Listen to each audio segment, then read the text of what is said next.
Welcome to Iron Arrows. Here we are with our goat Duchess. She's back in there. I've already cleaned her 2 times, and then I just did the 3rd one. I squirt out the milk to make sure if there's any germs left in there that they go out. Wow, sweetie, that's cool. So I have a bucket of ice water or ice pack in water. That way the milk cools down a bit instead of it staying warm while I'm doing this, so that it'll have better taste and there will be less bacteria. So she usually gives me slightly more than a quart each time, so I have this little pint right here just in case she gives me more.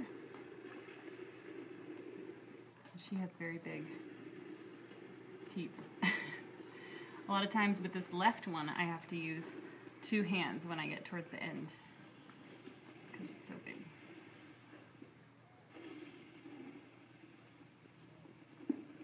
In my opinion, the milk tastes just like cow milk. It's very good. I enjoy the milk from our goat. I do notice it lasts a shorter amount of time, so you don't want to leave it in the fridge for 5 or 6 days and then drink it. It'll taste a little different. So I try to drink it within 2 or 3 days and keep it at the bottom of the fridge where it's coldest.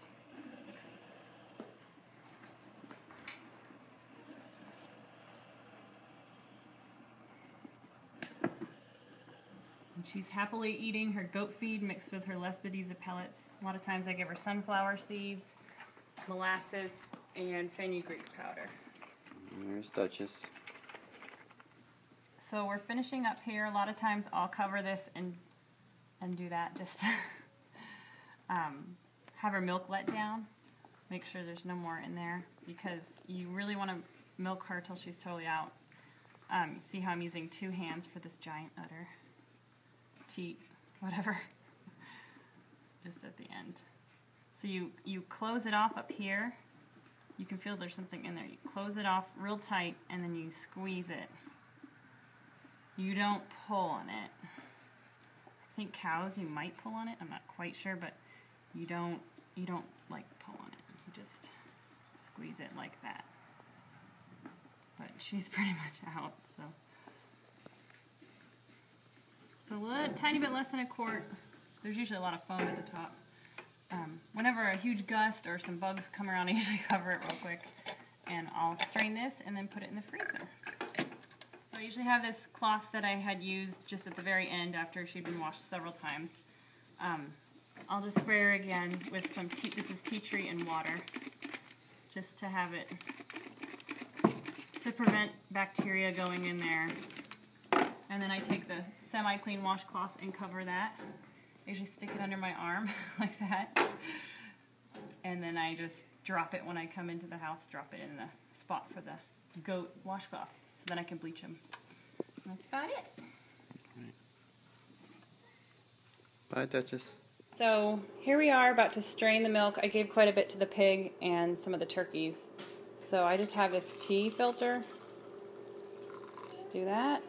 Yes, hold on, honey. And then I'll put the cap on, put it in the freezer for at least half an hour, and then I'll give it to the kids or make pancakes. But usually I have more, like a quart or more. But I gave it to the animals. So another thing you want to get is a bottle brush, because you can clean the canning jars a lot better than the dishwasher might sometimes. And then this one has like a little attachment for scrubbing little things. So this is in the baby aisle of your store. So, and there's the milk stand. The previous owner built it, so we're happy to have that. She usually comes over and drinks her water most of the time right after I milk her, and she'll just milk. Goats drink so funny. They just kind of suck it in. I think it's neat. This is Iron Arrows signing out.